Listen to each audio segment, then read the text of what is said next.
Good afternoon, everyone. We're about to get started. And a big welcome to those of you who've joined us in person. I know that the tacos are why you're really here, but also we're going to have a great discussion. And I want to welcome all of those who are also joining online. I'm excited to welcome everybody to the launch of the FACT Coalition's latest report, America Last and Planet Last, How U.S. Tax Policy Subsidizes Oil and Gas Extraction Abroad.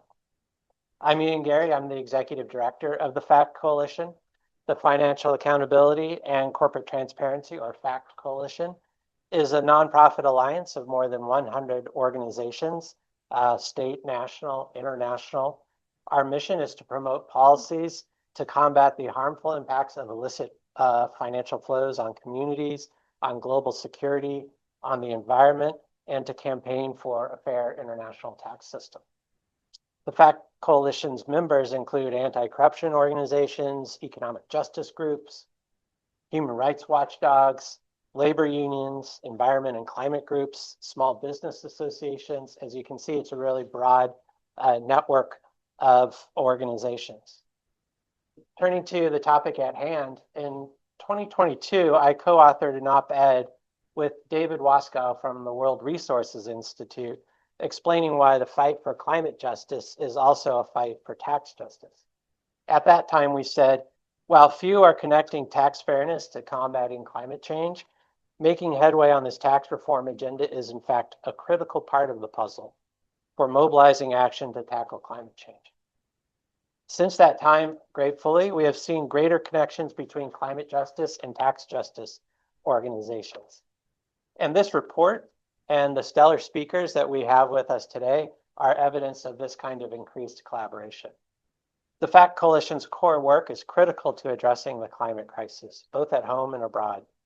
For example, our anti-money laundering work is critical to helping remove the financial incentives linked to environmental crimes. The proceeds from environmental crimes, such as illegal logging and illegal mining, can make their way into the US financial system because of loopholes in our own anti-money laundering frameworks. You can read more about that issue in our recent reports, Dirty Money and the Destruction of the Amazon, and Addressing Illegal Gold Mining in the Western Hemisphere. For countries receiving billions in climate finance, it is important to ensure the integrity of these funds and to prevent them from being diverted into illicit financial flows coming into the US and other financial secrecy jurisdictions.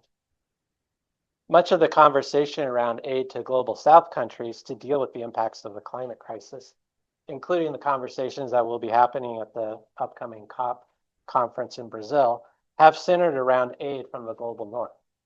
But changing the rigged global tax rules to curb profit shifting and tax avoidance will mobilize billions of dollars for climate finance and increase fiscal space for countries around the world. Today, we'll be discussing the specific issues related to the special tax treatment that oil and gas companies get in our US tax code and examine what newly disclosed data reveals about the scale of the problem. As our report argues, these tax subsidies reduce much needed US public revenues, exacerbate the climate crisis, and undermine American energy independence, all without creating new domestic jobs or lowering energy prices for American consumers. I'd like to thank the entire team who worked on this report, especially the co-authors Zorka Millen, Thomas Georges, and Danny Moulet, as well as the peer reviewers who gave generously of their time to ensure a high quality final product. Now I have the great pleasure of turning to recorded opening remarks by Senator Sheldon Whitehouse, a leading champion on both climate and international tax reform issues. Senator Whitehouse is the ranking member of the Senate Environment and Public Works Committee, and he has given weekly Time to Wake Up speeches on the climate crisis from the floor of the Senate since 2012, marking 300 speeches this past July. So let's turn to Senator Whitehouse's remarks now.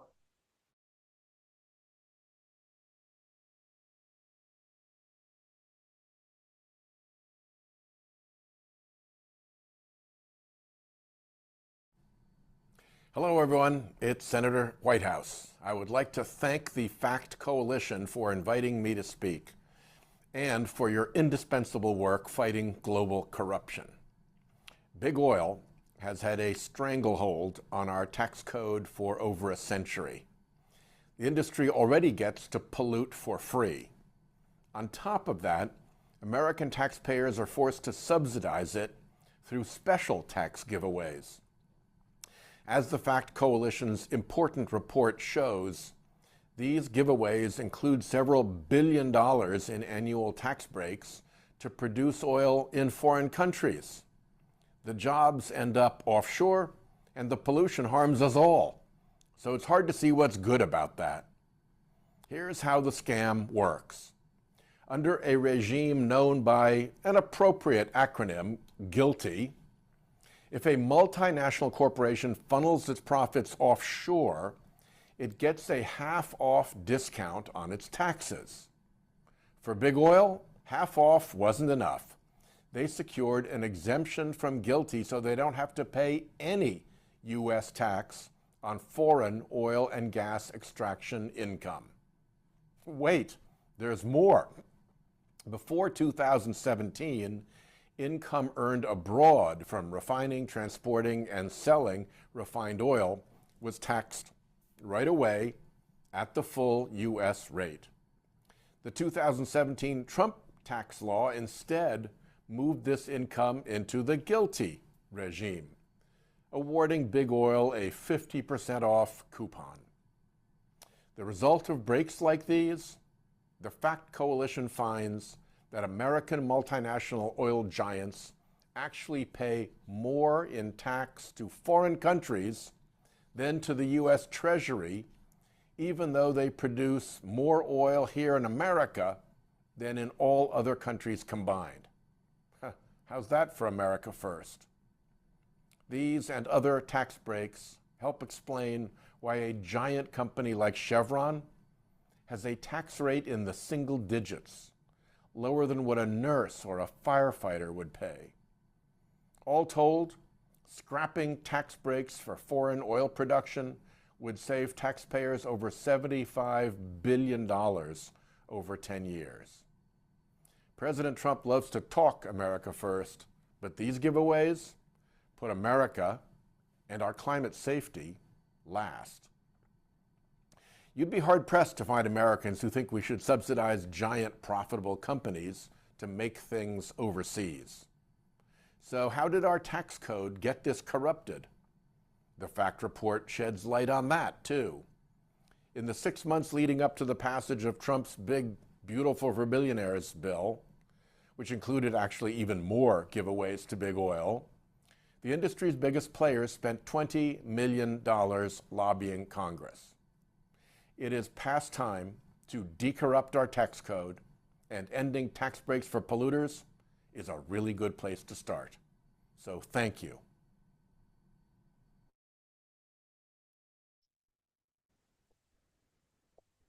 Well, big thanks for Senator Whitehouse for those remarks. I'd now like to introduce our panel for today's discussion to get into the heart of the matter.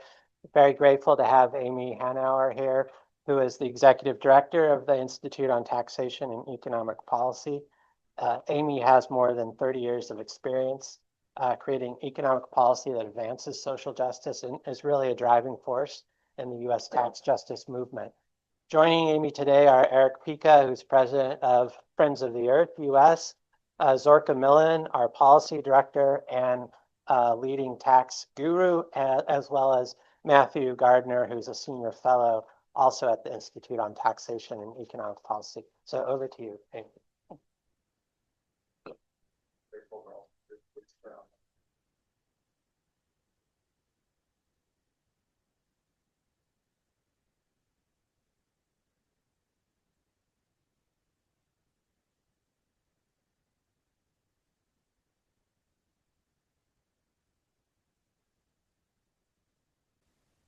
Thank you so much. It's really a privilege to be part of this release today. I've been so impressed with the findings and with the clear and understandable way that they describe them, and it's a pretty outrageous outrageous report. So I'm really glad to have Senator Whitehouse provide those introductory remarks and to have this chance to talk about these findings. So since Ian already did introductions, I'll just simply introduce the first panelist, who's Eric, and thank you, Eric, so much for your leadership in sort of forging the connection between climate and tax. Thank you.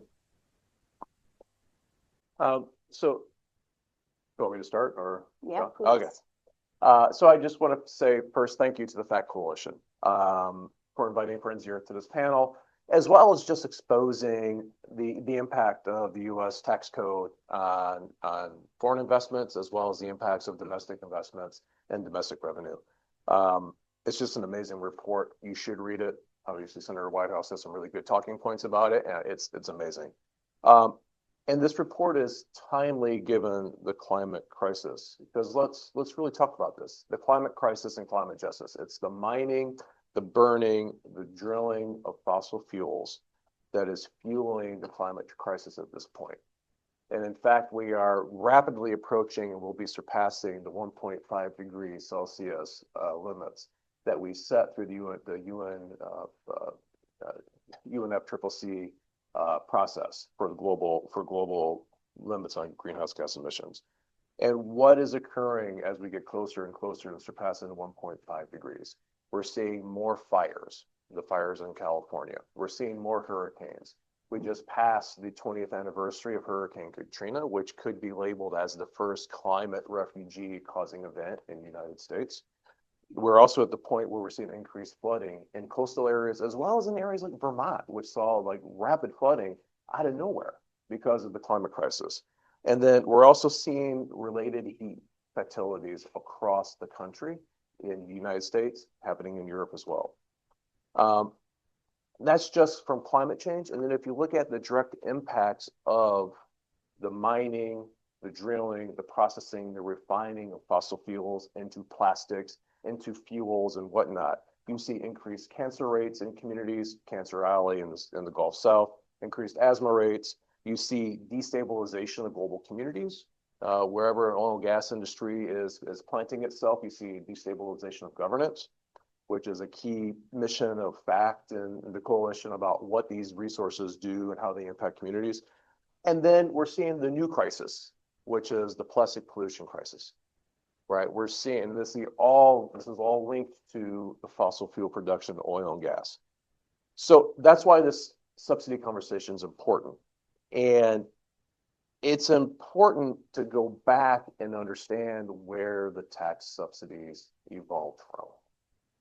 This is not an industry that has been new to the tax code, as Senator Whitehouse said. 1911 was when the U.S. tax code was created, 1911, 1913. It took the industry around 5 years to figure out that they should get tax breaks from the tax code. And they passed the granddaddy of all the subsidies, the intangible drilling costs, which gave them an immediate tax deduction for all the expenses that they put into developing an oil and gas well. In 1926, they got the percentage depletion allowance. So these are old tax breaks. And what the percentage depletion allowance did was allow them to deduct at a rate greater than what they were extracting oil from the reserve, allow them to deduct from their taxes the value of that extraction. They're an oil and gas industry. They're supposed to be extracting, but yet they got that tax rate.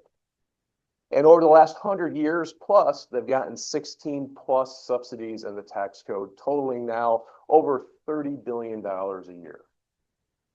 And more of those are increased underneath the reconciliation bill. I don't know what we're calling it these days. We can call it the big ugly bill or the bill, whatever it is, right?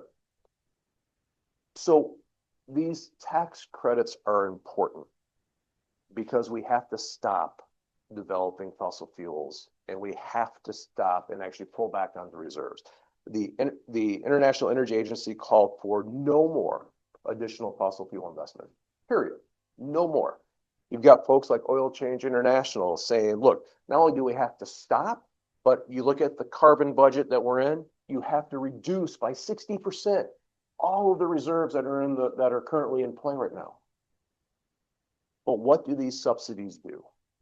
According to the Stockholm Institute, as much as 60% of all future oil and gas plays would be uneconomical without these subsidies.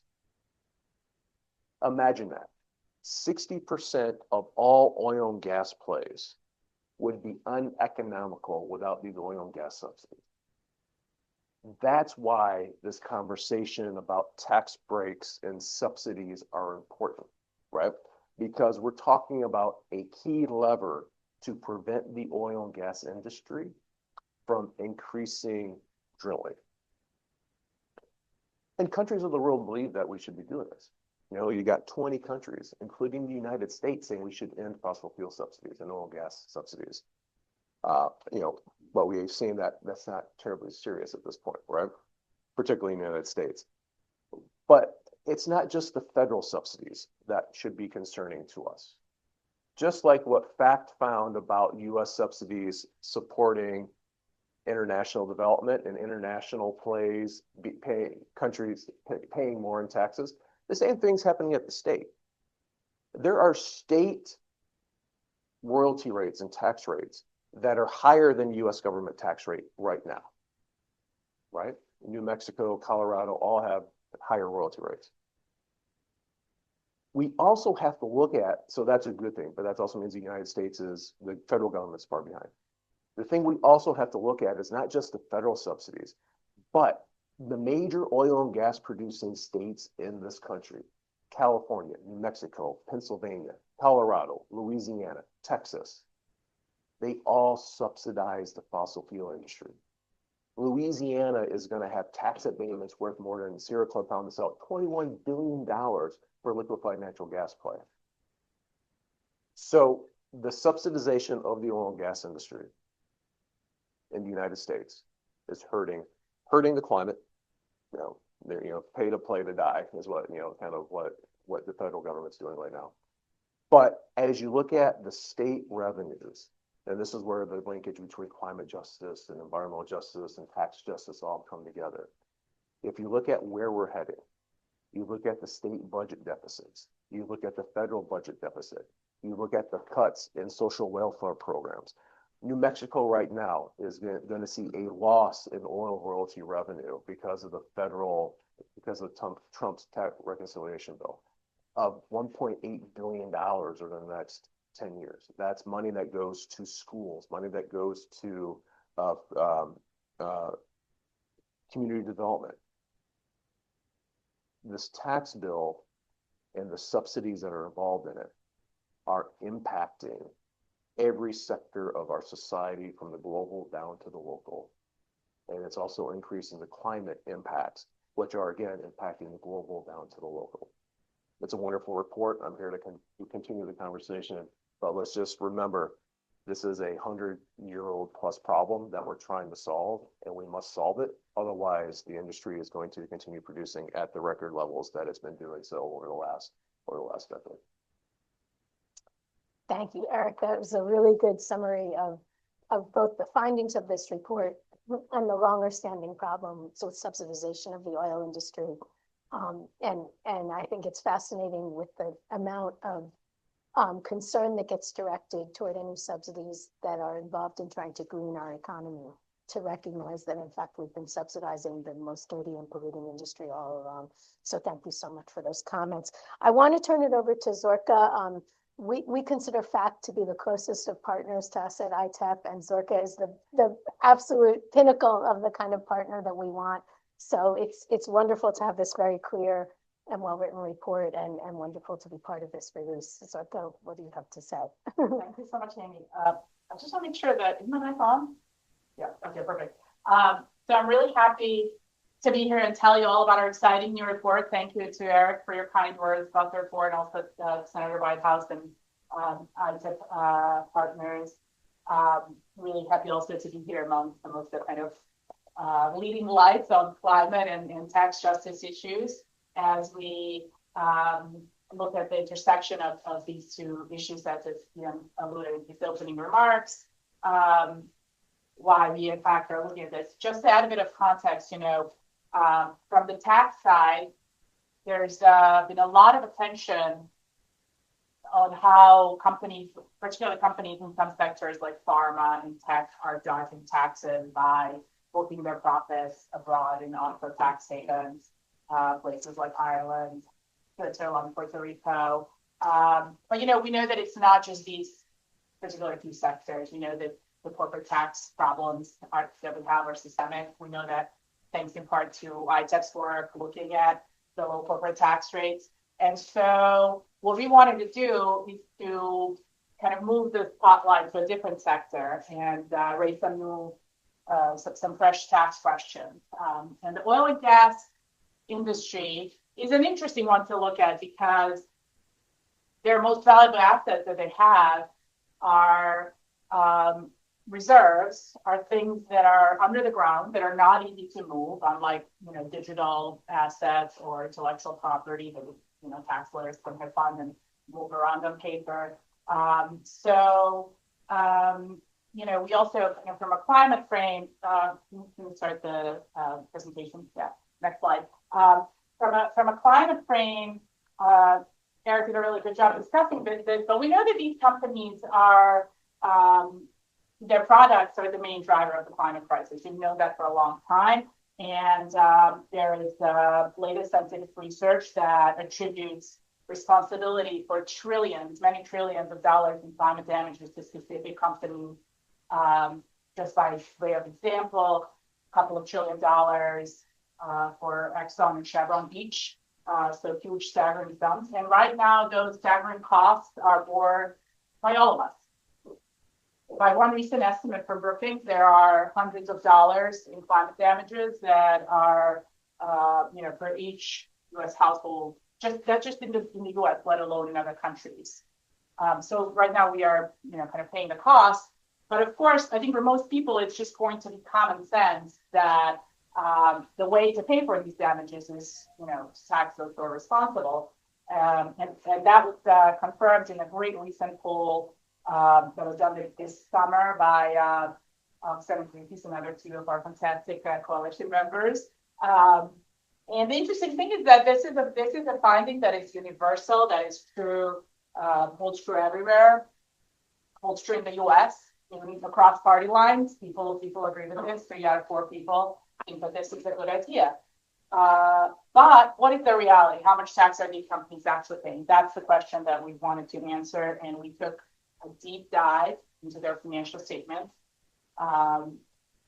Besides the financial statements, we also looked at a new data set that just became available last year. More on that later. But just want to say that this was a pretty ton of work, and we spell out all the details in the back of our reports. So all the tax nerds among you can check that out in our methodology. We explain how we went about this. The answer, which won't surprise anyone here, I don't think, is not very much. So next slide, please. What we mean when we say not much. Okay.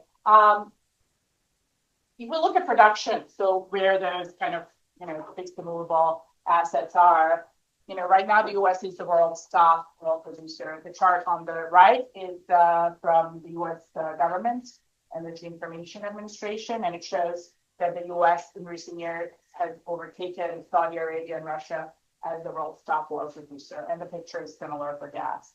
On the left, you see the illustration of one of our headline findings that Senator Whitehouse mentioned, which is that these companies produce most of their oil and gas domestically. So 51%, which is more than in all the other countries combined. But somehow when we look at taxes, they only pay 18% or less than 1/5 of their total taxes go to the U.S. So there's a clear mismatch. Next slide. We also see this mismatch at the level of individual companies. On this chart, you see a few examples. This is a subset of 4 largest companies that we looked at. And what you can see is that most of them, 3 of them, are not really aligned. So if we look at Exxon, about 1/3 of their production is in the U.S. It's the dark green, but around 10% to towards 10% of their taxes are domestic. There's only one company on that chart, EOG, which is where the 2 bars are close to each other. which means that they're paying the taxes kind of proportional to their domestic production. And the interesting thing about ERG is that it is kind of the least international of the companies that are looked at. So that is an indicator that one of the main drivers of these problems is somehow related to their foreign operations. Next slide.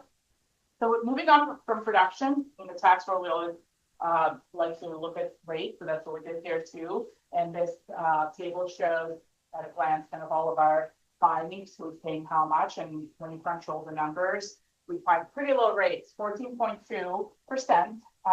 In some cases, much lower than that. But we agree with ITEC here that the real that's more representative measure is to look at the current tax expense, which is what the company expects to owe for the current year.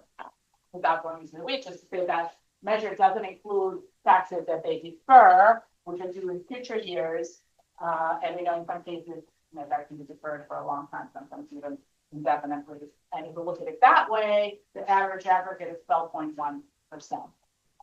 So either way you slice it, the rates are really low. They're low in the sense that they are far below the statutory rate that we have in the U.S. for domestic corporations, 21%. It's also far below the global effective tax rates that these companies report, which are in the range of 10 to 36%. And that's because other countries are getting much more, as we know of it. It's also below the minimum rate that has been set, both the minimum rate domestically, the corporate alternative minimum tax, which is set at 15%, as well as the globally agreed corporate minimum tax, which is also set at 50%. And I know Matt is going to talk more about countries. Why is that? Next slide, please. It's because, as Eric was kind of explaining, we continue to provide industry-specific subsidies for oil and gas, and staggering sum of lost revenue, $35 billion a year, according to a recent tally by Oil Change International. That includes tax subsidies for domestic oil and gas production. Eric mentioned the biggest ones, intangible drilling costs. Those are policies that are very deeply embedded in our tax code going back for more than a century. And if that's not bad enough, we also subsidize companies to go and drill abroad. And those numbers are actually bigger than for domestic subsidies. And a big part of that is foreign tax credits. So just to explain very briefly, normally companies in any sector, not just oil and gas, can get a credit against their U.S. taxes when they pay taxes abroad. And that's the idea, the policy behind that is we want to avoid double taxation, so they're not being taxed twice on the same income. And the foreign tax credit rules and regulations are pretty complex. And tax lawyers, some tax lawyers spend a lot of time figuring out, but I'm not going to go into those weeds. Just to say that for oil and gas companies, they can actually go above and beyond what is available to companies in other sectors. And they get to claim a credit even if their underlying payment isn't a tax. And that issue, that loophole called dual capacity taxpayer, is always the biggest one. And every time you see a list of fossil fuel subsidies in the U.S., that's going to be the top one on the list.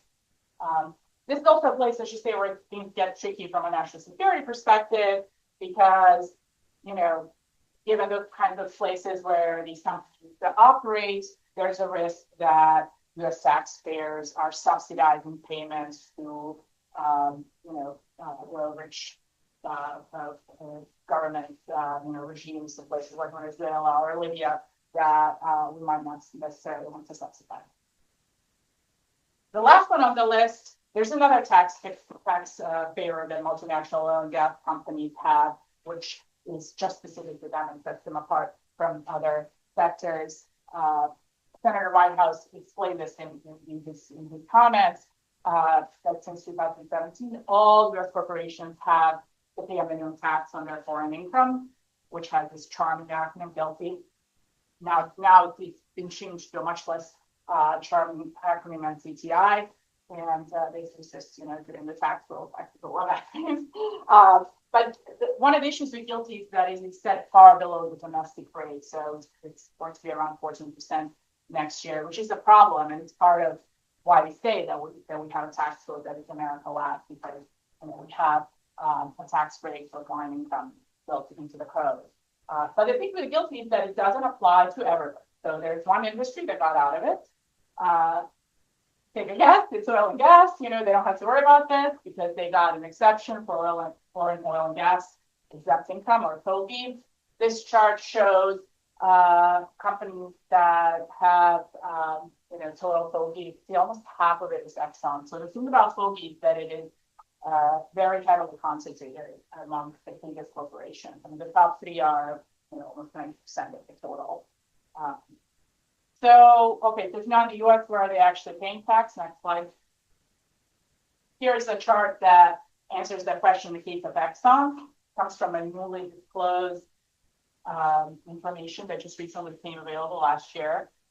It's pursuant to an SEC rule that resulted from very, very long and protracted legal and political saga. If you want to know more about that, you can ask. I see Isabel here, yeah, they can tell you all about it. But this information shows that actual cash taxes paid. So the money that's moving from the company to the government. So it's a different measure than the financial accounting data that we discussed earlier. But it kind of corroborates the overall picture because if you look at the Exxon chart, the biggest chunk here, the darkly shaded slice of the pie, goes to United Arab Emirates. And, it's 5 times as much as the US receives. And it's not just Exxon, just to be clear. I mean, if you look at the same information for other companies, we've had ConocoPhillips paying twice as much to Libya as to the US, even though around 70% of their oil and gas comes from the US. So why is the US getting such a raw deal here? Next slide. In a word, it has to do with lobbying. I mean, it's a very powerful industry we're talking about. They're big spenders. They spend a lot of money on lobbying. According to one academic paper, they outspent climate and clean energy groups by a factor of 27 times. And when we looked at recent lobbying disclosures just in the first half of this year, first 6 months, so no lead up to the big tax bill, they spent around $20 million. So, and we have to say they didn't get bang from their buck with the $2 billion in additional tax rate, including kind of a factor, free pass from Campion. I'm not talking about that. So we should have put in a warrant has been drawing attention to. And it's not just to be clear, it's not just this year, it goes way back. Here's an example from the Pandemic Era CARES Act, where when that company got a bailout, since scratch, as everything the story says. So but we think we can break this cycle. Next slide.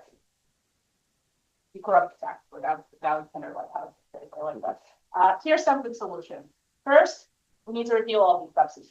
Domestic, foreign production, all of them. And we have some great bills that would do that. And Polluter Welfare Act, and as well as and Oil and Gas Subsidies Act are both great pieces of legislation. We also need to reform our international tax rules that apply to all companies, oil and gas as well as other sectors. And that's where Senator Whitehouse is leading a bill, No Tax Break for Outsourcing Act, which would, one of the things it would do is it would harmonize these rates on foreign and domestic income, and in addition to closing other international loopholes. So that's a great piece of legislation we're a big fan. Last, but by no means, we also need to improve corporate tax transparency because that's something that I think is clear to anyone who's ever tried to look at corporate tax information and analyze it. That they don't make it easy, that's for sure. And that's a problem that's true across all sectors, perhaps particularly in the sector which kind of historically just hasn't been the most transparent.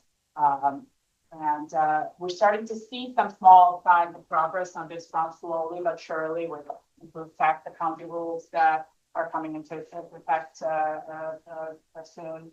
And really, ultimately, venture rules, which can only come from the SEC with or without congressional support.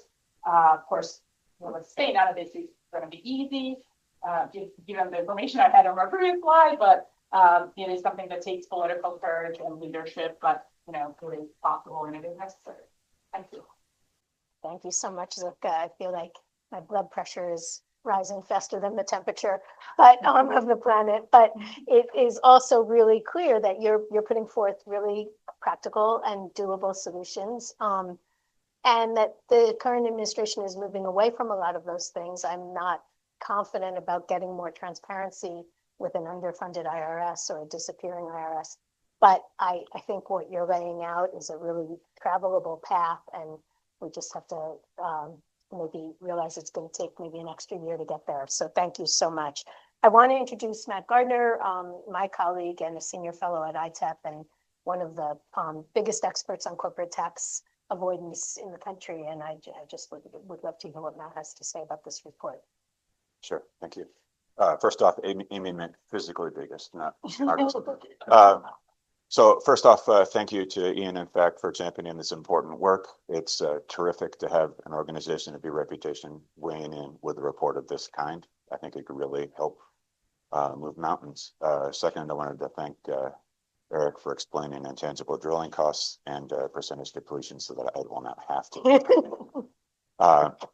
And of course, Sorga, it's always a privilege to be on the same room with you at any time. The work you guys are doing is just amazing right now. And thank you, of course, to Amy for championing this work the time you've been here in a way that really lets me keep working on it. We're really appreciative of that. So I just wanted to give a little historical context, not because I'm old, but because I've read about these things in books, on what ITEP's work on this issue over the past 40 years. As Eric noted, the income tax has been around, and the tax breaks that reduce the effectiveness of the corporate tax have been around for a century. Astonishingly, ITEP, my organization, has been taking the pulse of the corporate income tax through studies that evaluate the effective income tax rate paid by the biggest corporations for 40 years. We started doing this in 1984, and I want to pause for a minute just to explain what the context was and why our work was important then and how that carries over in today's political environment. In 1984, we were 3 years out from a major tax cut engineered and championed by then President Ronald Reagan, who believed in many things. Prominent among them was that we needed to sharply reduce our corporate tax rates, sharply reduce tax rates in general, to get government out of the way and to allow private enterprise to be the engine of economic growth.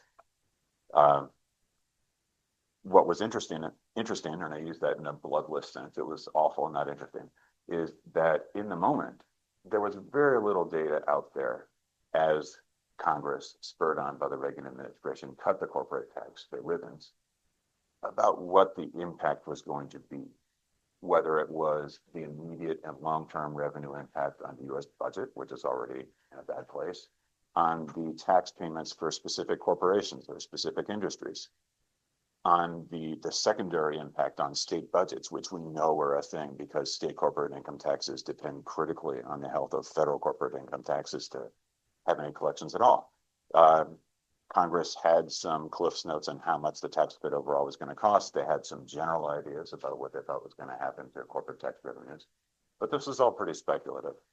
And so when ITEP came along in '84 and basically locked ourselves in closets for half a year, analyzing the annual financial reports of the companies, the large public companies that have to submit these things to their shareholders and to the public, we knew we were going to come up with something that hadn't been previously disclosed.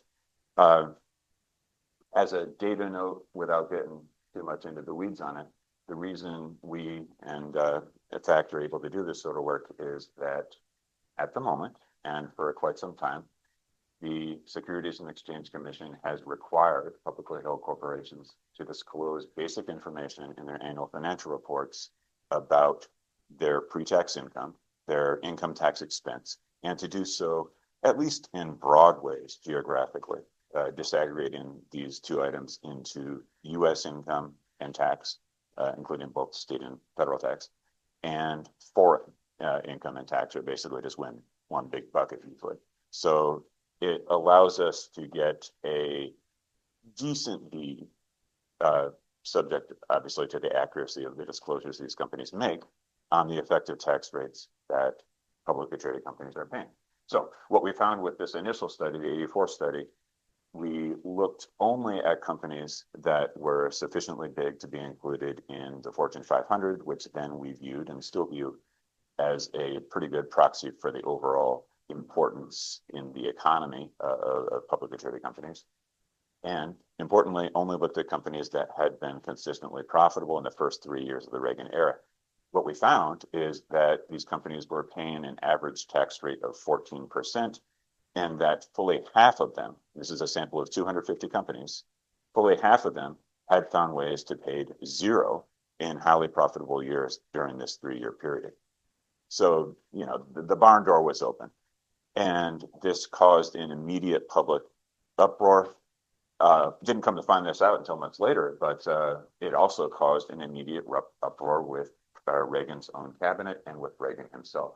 Reagan's Treasury Secretary wrote a biography, which I never read because it's a biography by Reagan Treasury Secretary, but which contained a really excellent vignette where in a cabinet meeting, the Treasury Secretary mentioned to Reagan, "Hey, the study came out. Here's what it found." And, you know, he was a little shocked by it and shared his reaction. And Reagan, taken aback, you know, he said, "This is terrible." And the money quote from the book was, "I just didn't realize things had gotten this far out of hand." He immediately did an about face on his own tax reforms. And 3 years later, when the Tax Reform Act of 1986 was passed, that really curtailed a lot of the harmful loopholes that had gotten us to that place.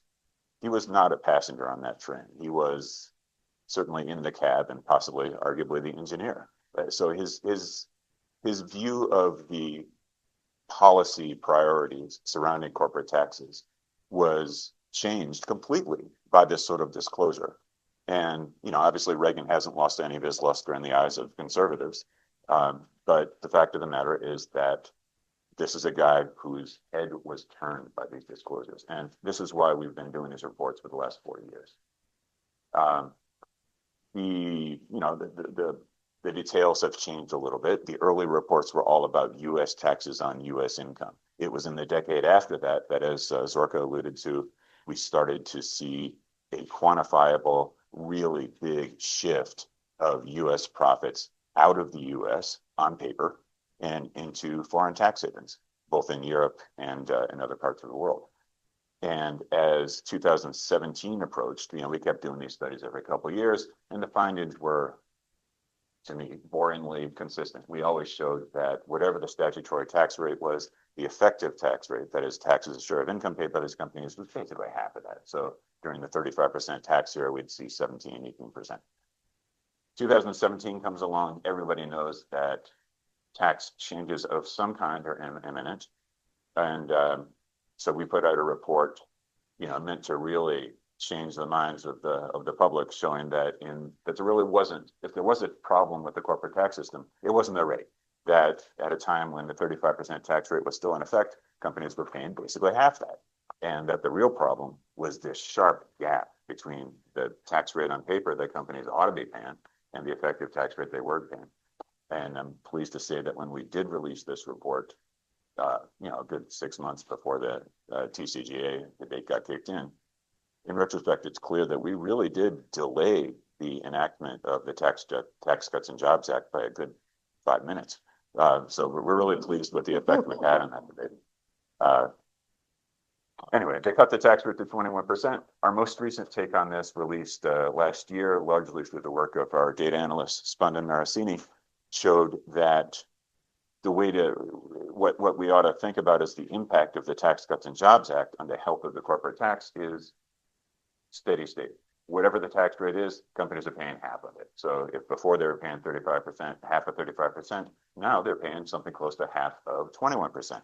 So really no gain, no ground gained at all on this. What's happened since then? There have been a couple of things that I think are worth being first happy and then sad about, but that are worth drawing attention to.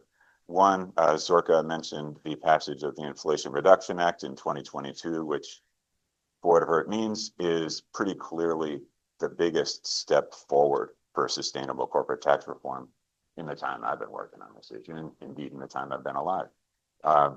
Its signal achievement that worth talking about today is the creation of something called the corporate alternative minimum tax, which essentially acts as a backstop to the regular income tax. It does not do the thing I'd like to see done, which is to identify tax breaks like intangible drilling costs, accelerated depreciation, stock options, R&D tax credits, all the things we know that are, while on their face designed to encourage positive social outcomes or economic outcomes, have no track record of actually doing these things. Instead of repealing these things, what it does is to create a second backstop tax that generally, usually, doesn't allow these tax breaks. Now, even as enacted, the CAMT had some problems. It only applied to companies that had a sustained income level worldwide of $1 billion, which is a lot. And it sadly did not prevent all the tax breaks we're most concerned about. In particular, accelerated depreciation, which we've long known is one of the main engines of reduced corporate tax rates domestically, is also allowed for CAMT purposes. But either because oil and gas guys were asleep at the switch or because they just needed to balance the books a little bit more, intangible drilling costs were not a tax break that was allowed under CAMT. So the early indications was that oil and gas, which always has shown up as a super low effective tax rate industry in our studies, was going to get dinged by this. And then came the One Big Beautiful Bill Act, which promptly took away one of the more effective weapons in CAMT's arsenal by allowing intangible drilling cost as a break for CAMT purposes as well as regular income tax purposes. So 2 last data points. We now have this new regime in place since July 1st, I think. Last month, CBO put out its initial report on how corporate tax collections have fared nationwide in the fiscal year that just ended in September. Headline is corporate taxes are down 77 billion relative to the prior year. That's a 15% decline. You know, you can fill a warehouse with what we don't know about why corporate taxes do what they do, but CBO went out of its way to point out that the main factor explaining this decline was the new corporate tax law. And we've also seen a stream, an informal stream of announcements by companies, especially in the oil and gas sector, trying to restrain their glee at how well they've done under the new tax law and quantifying their tax breaks. Outside the sector, AT&T, T-Mobile have each said they're getting $1.5 billion a year or more in an ongoing way from this new tax law. Several companies in the oil and gas sector specifically, and it just breaks your heart to see it, have said something to the effect of, and again, this is informal disclosures in response to questions from industry analysts. Yeah, we used to pay CAMT, but we're not so worried about that anymore. We're either going to pay sharply less or we're no longer going to be in the soup, as CAMT people say about the CAMT. It's a fun thing to say about a tax. So we know statutorily that one of the greatest virtues of CAMT has been defanged. And we know that these companies are in fact very happy about it and are happily planning their post-CAMT future. So it's, yeah, that's part of what makes me super excited about the timing of this report is that there have already been indications that one of the industries that we really need to care about most right now in terms of its fiscal impact and its environmental impact, they're just kicking up their heels at what they're experiencing right now. And we also know that the good news, and I'll stop there, is that I think I'm still happy about the Inflation Reduction Act. I think looking back at a 15-year period during which Congress and hostile administrations at least have actively sought to make the IRS and the Treasury Department more generally unable to do its job, to basically take away the administrative enforcement capacities of this really important agency. The Biden administration generally, and the Inflation Reduction Act in particular, created a blueprint, albeit a blueprint that the Trump administration is currently setting on fire, for turning that around, for fairly and effectively enforcing the tax law, and in particular, enforcing the tax law as it affects the best off individuals and the large publicly traded corporations who are getting away with it most right now. So if we have leadership in place, a Congress in place, a regulatory structure in place that really chooses to fairly enforce the tax laws to get us away from a position where oil and gas companies are paying such a low tax rate, the road is there, the blueprint is there. So the happy clothing observation I'll make. Thank you, Matt. Matt always can find the optimism in anything. And, I'll just say, like, what is really clear from these amazing comments is that this administration is trying to make sure that tax breaks for corporations are increased, is trying to make sure that corporations pay less of their share into our tax code, and is trying to make sure that oil and gas companies in particular are allowed to not contribute to the very public services that would enable us to address some of the harms that they're constantly creating. So it is really pretty outrageous. I guess this is really a question from all of you. We often hear that tax breaks help create jobs. Corporate tax breaks help create jobs. I mean, do you think that's accurate? Is it true for oil and gas companies? And how accurate do you think that is? And I'll let whoever wants in on that question. I'll start first. Chime in. It is absolutely not accurate. In short, I mean, and we have evidence of that. I mean, one of the lobbying pictures for the industry that I mentioned is the bailout that they got from the CARES Act, which, as I noted, had no strings attached. So what ended up happening is, these companies, these oil and gas companies, happily took the money and then funneled it to their investors in the form of stock buybacks, funneled it maybe to their executives, and then those executives turn around and they fire thousands of oil and gas workers.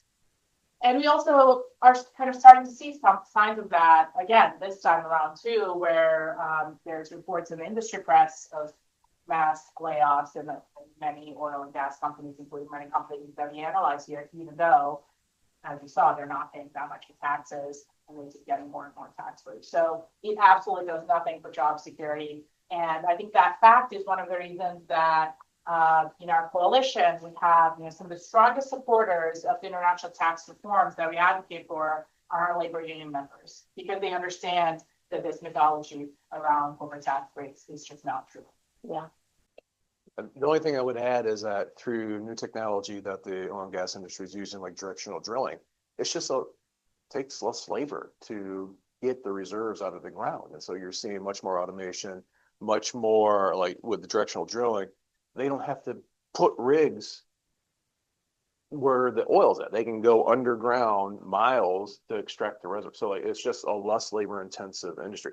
I would say the flip side of that question, though, is the states and the state budgets and the federal budget that are reliant upon the missing revenue from the oil and gas industry to pay for schools, to pay for community centers, to pay for the social justice programs within the states and within the federal government that are now, look, we're seeing a crisis within the SNAP program. We're seeing a crisis within the ACA Affordable Care Act subsidy that could be funded by increased tax and tax rates on the oil and gas industry. So you have to balance the non-existent job argument, and we're seeing like a decrease in total jobs in the industry, with the economic social harm that these tax breaks, as well as the industry itself, is committing on the very communities that they're located in and the very communities that are reliant upon the revenues that this industry is supposed to be pumping into a state or into a county.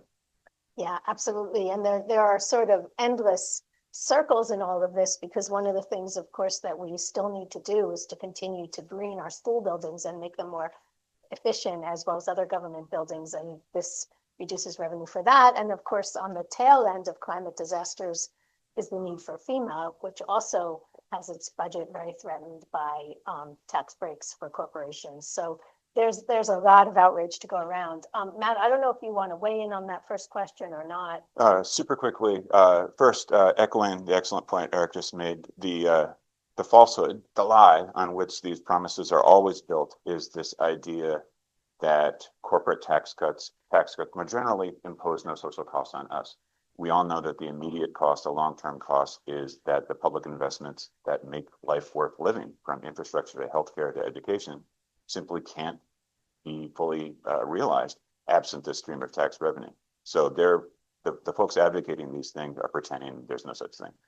The second thing I wanted to point out, and I should have mentioned this before, is that the part of the context here, part of the sea level change that we're seeing right now, the last 10 years is corporate profits are not exactly flagging. In fact, they're at record levels and have remained near or at these record levels for much of the past decade, even when during the pandemic, many of us have been barely staying afloat. A lot of these industries have remained doing really well. And it was known, it was widely known and widely stated, including by people at the front of this room, 8 years ago when the TCJA was being discussed, when the corporate tax rates are being discussed, that if the problem was giving companies the tools, the money they need to hire more people, to create more productive capacity, to engage in more R&D, they already had it. And in fact, they had it in a metaphorical suitcase sitting under a bed in the Cayman Islands somewhere. They just weren't using it because they didn't see the need for it. So that was well documented before 2017 and after an initial flurry of bonuses and weight raises that we all saw in January of 2018 when these companies thought everybody was looking. They stopped doing it, and there's no empirical evidence that that any of the social indicators mentioned here that we want to see getting better have gotten better, that we don't have more jobs, that we don't have higher pay, that we don't have more capital investment, certainly not because of these tax breaks. There, one quick thing I'll mention, Spiner and I have been looking at a lot of these earnings calls. It's a lot of fun, the sort of the quarterly earnings calls that companies have made. And the informal disclosures you get are often the kind of thing you'd expect to hear a lobbyist talking about at a cocktail party or something, rather than something informal. There was one company, OneOK, which is one of the companies in the oil sector that we've been following for a long time, traditionally a zero tax rate company, where they talked about the fact that an analyst asked, how's your cash flow? What are you doing with it? And they basically said, look, we're doing great. We have nothing to spend money on right now. Our capital expense going forward is not getting bigger. We got all the stuff we need. And then the follow-up question, the immediate follow-up question, and it was a great question, was, well, how about that tax cut then? And what the guy said was, and it's a hair-raising quote to me, we think the One Big Beautiful Bill Act will put us in a no tax rate kind of environment through 2028. So having said that they're not going to spend any money in positive ways, they then acknowledge that they're also not going to pay any taxes. So that's the unspoken environment for most of these companies. They've got all the cash they need. They're not spending it on these things that are being promised because they don't want to and don't see any to. Yeah. So a couple of you have kind of nodded to this, that it's the corporate shareholders that are benefiting. But who else is there anything you want to add to that about who you think is benefiting? I mean, Eric pointed to a lot of entities that are losing, including our state budgets and our various federal programs. But who actually benefits besides corporate shareholders, or should we just leave it at that and move to the next question? The only thing I would add is it's the political actors that are receiving the campaign dollars, that are also looking to maintain their jobs in competitive districts or non-competitive districts, right? And so I think that as you look at both the corporate shareholders as well as the inherent interests with many in Congress, many in the state legislature to get reelected, you're seeing a bunch of those corporate dollars just getting funneled right back into the election.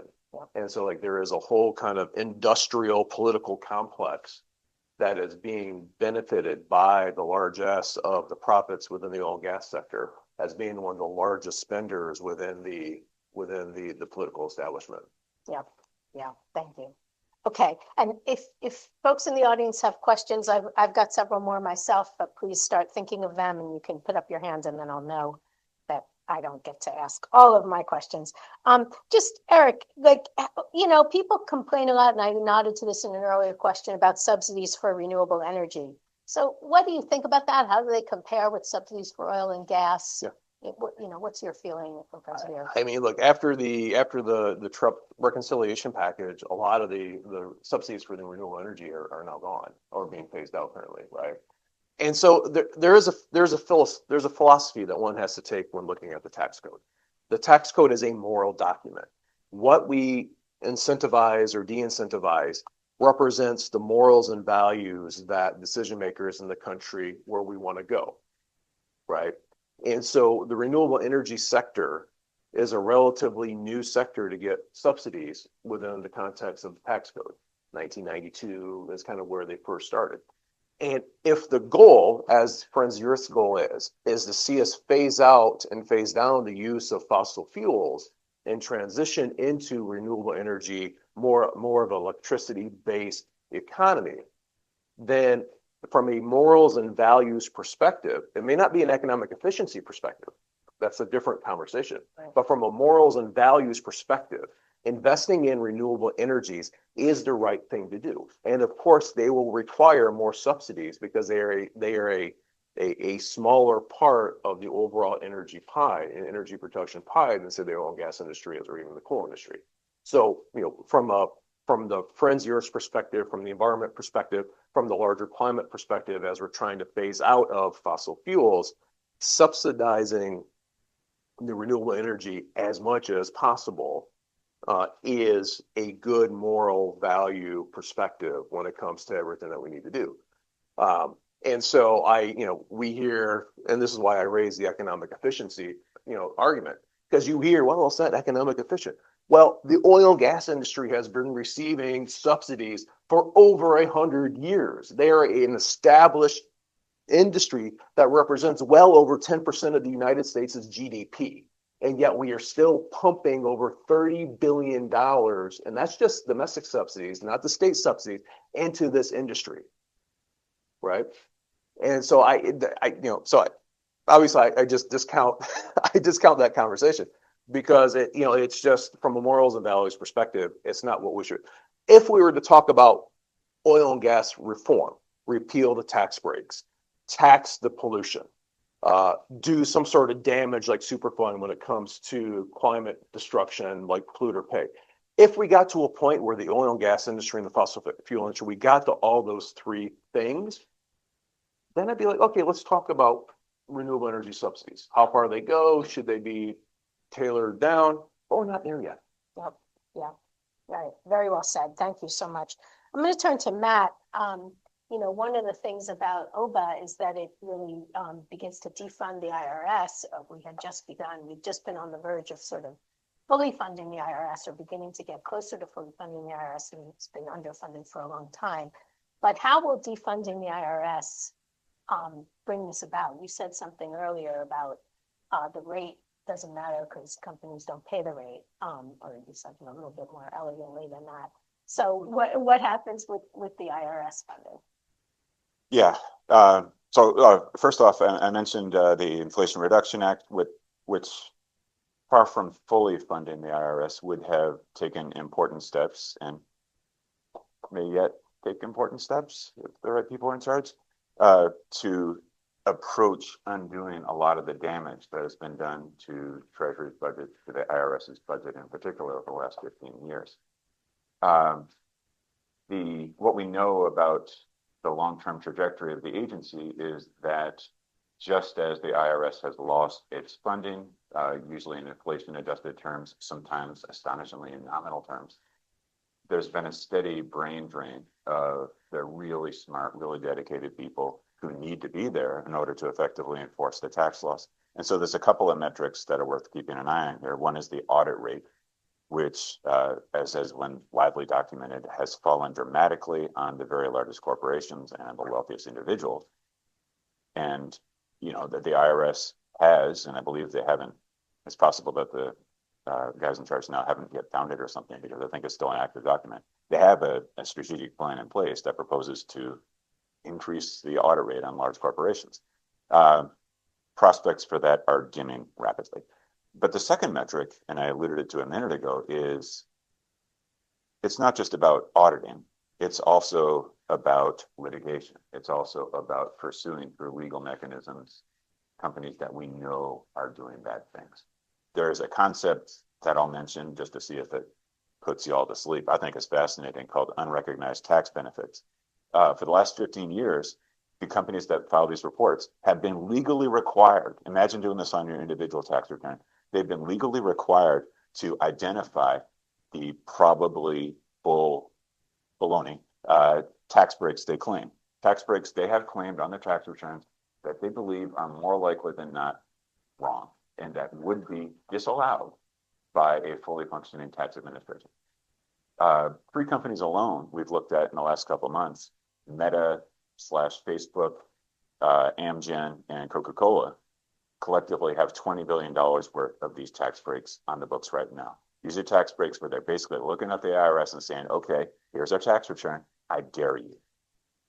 And in the past, the IRS and the dedicated team of attorneys and CPAs that work for them have engaged these companies in some pretty lengthy battles to try to get the money back.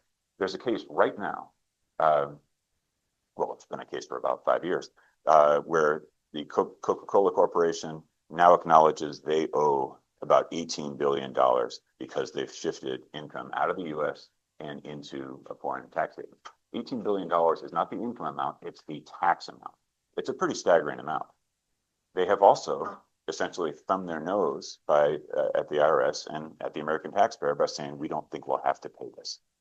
The odds of that happening for Coca-Cola go up every single day that the IRS's budget is further dinged, that every day that one of the attorneys leading these cases leaves. 170 of them have been taken off cases this year alone from tax court cases against companies like Coca-Cola. Every day that happens is the day when the companies that are thumbing their nose at the tax establishment are more likely to keep that money. So a situation that has been in a well-documented way getting worse for the last 15 years, where there was a blueprint for reversing it a couple of years ago, they're likely to enjoy bigger and bigger tax breaks and to become increasingly bold about how they go about getting these tax breaks. Great. I see one question in the audience, so why don't you dive in? Thank you. If we could talk a little bit more about what this administration's plans actually are. So, what are they proposing for the SEC for oversight, for, what the requirements will for companies for what they have to report on to the SEC, what the plans for the IRS are that this administration has reported, what do they actually know that they are intending to do on this front? And then you could talk a little bit about the data that you mentioned. So there's new data source that you use and what it is, and reminding that. But also the data that is very confusing to me, which is that looking at all offshore production, all non-US production for these companies, their US production is still so much larger. That is sort of shocking to me. And is that including like everything, all of ExxonMobil's international production, or only places where they're a majority, holder in the production? Great. And I'll give Zorka the first step at that. Can you also just say your name and outlet? Thank you. Great. Okay, I'll take over stab. In terms of what the administration is doing, I think that just kind of outlined what's happening on the IRS side. And the only thing I'll add there is that these international issues that we're focusing on are some of the most time and labor intensive legal questions, accounting questions, transfer pricing questions that require a lot of well-trained staff, well-paid staff to pursue.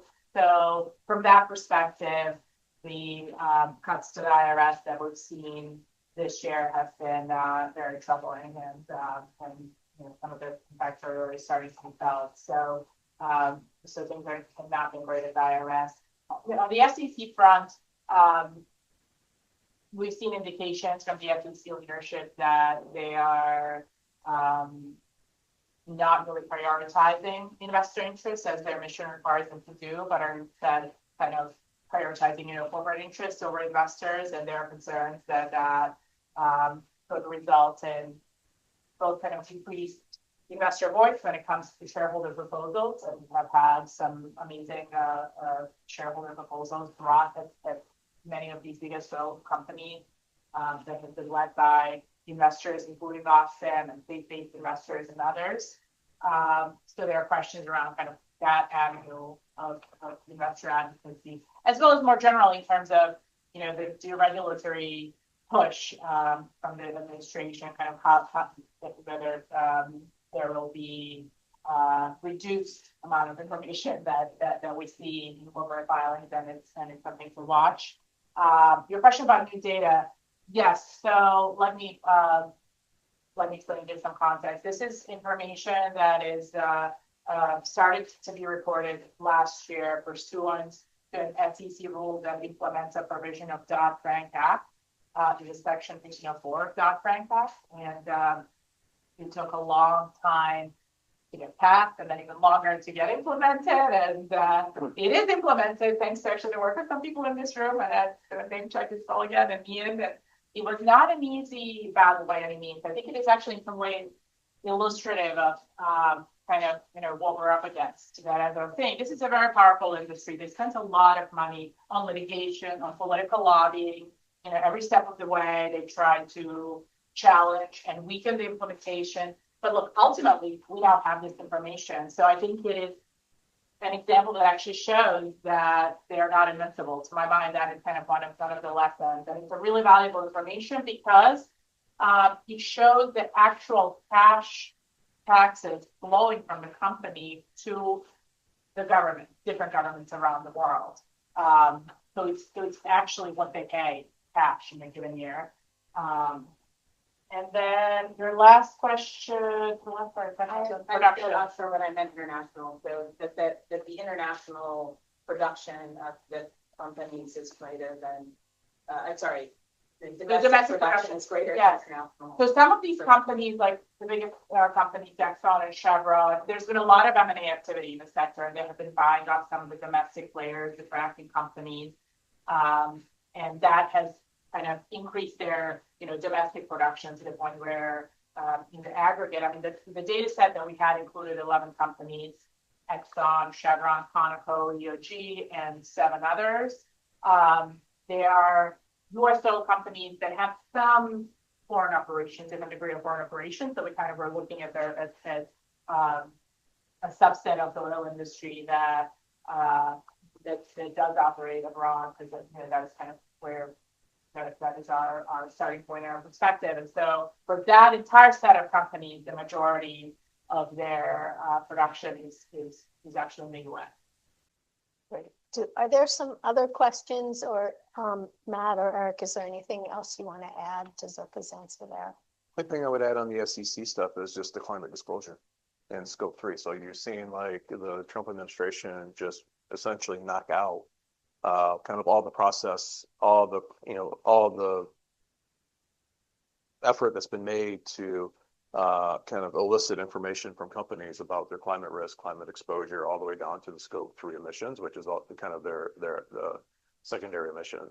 And so that's going to be a huge, particularly as we get more attributable data from like the Oxfam Greenpeace report when it comes to this is what kind of ExxonMobil is contributing to climate and the disaster that it's creating. You're going to leave shareholders and folks wanting information with this huge information gap about kind of the data of attribution. And then the risk that then creates for fossil fuel companies that are in the fossil fuel industry. And I just add, it's important to really get a sense of the hostility that the current administration and the current Congress has towards the disclosure project more generally. At least one of the budgetary bills that Congress, that a House committee put forward last fall when we were still doing budgets, included a provision that would zero out the budget of the financial accounting standard for the outfit that administers this stuff, unless they withdrew these detailed income tax disclosures that we think are so vital and important. That's where things are. The good news is if we never do budgets anymore, this can't happen. But yes. Sure. Is it on? Yeah. Okay. Kate Winston from S&P Global Commodity Insights. I was wondering if you've done any analysis on how much domestic or international oil production would go down if these tax breaks were eliminated, as you suggest. Yeah, so there was a Stockholm Environment Institute report that they published, let's say, a year and a half ago now, which tried to answer this question. And it's also followed by work that Doug Koplow has done at EarthTrack.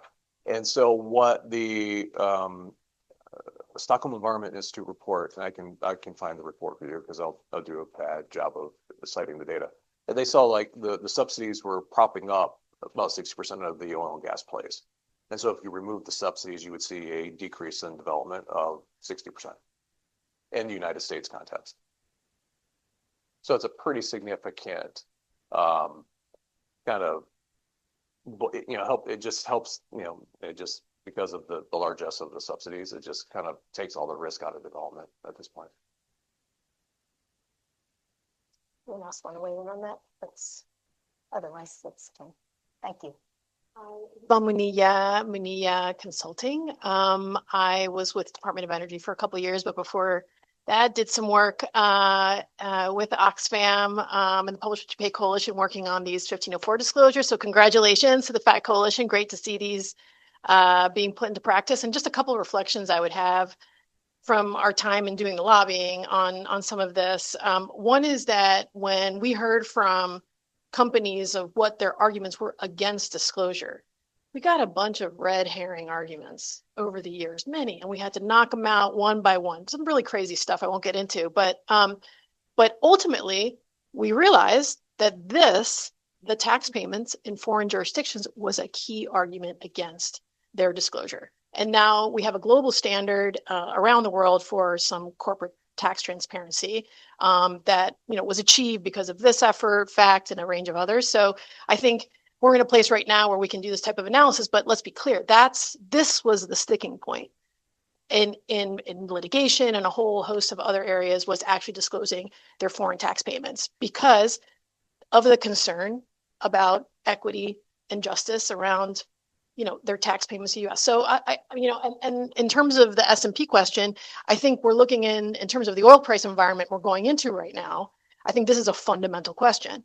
Which assets in the United States will still be economic in this low oil price environment, given these tax breaks? And it's very clear the Stockholm study that you mentioned is fundamental. I encourage everybody to take a look at that. It really gives us a picture, and especially for states, and this is my question to the panel, if we look at the large oil producing states right now, New Mexico, et cetera, their revenues are dependent on this production. We're seeing oil prices go down. And then these states are also looking at equity issues, right? They're looking at their taxpayers, we're looking at tariffs going up. So for taxpayers at the state level, we're going to see a reduction in oil revenues, likely because of the oil price environment. To what extent, what do you see the political environment at the state level in relation to some accountability here and tax accountability for these industries? What do you see the state level perspective, particularly in the states that are, some of our biggest producers, but also perhaps the states where we're seeing declining reserves, right, and declining production? Thanks. Yeah. Many people may want to comment. I do want to, if possible, just ask Matt first, because ITEP has done a lot of work and we have lots of revenue raisers that states across the political spectrum could implement that would raise money from corporations and wealthy people. I don't know, Matt, if you want to jump in on that. Well, I was going to ask you. Well, yeah. So first off, there are a number of states that, precisely because of they were blessed to be sitting on a bunch of oil, have been able to get along more or less, either having no income tax at all, as is the case with Alaska, or the limited income tax, is the case with a place like Louisiana.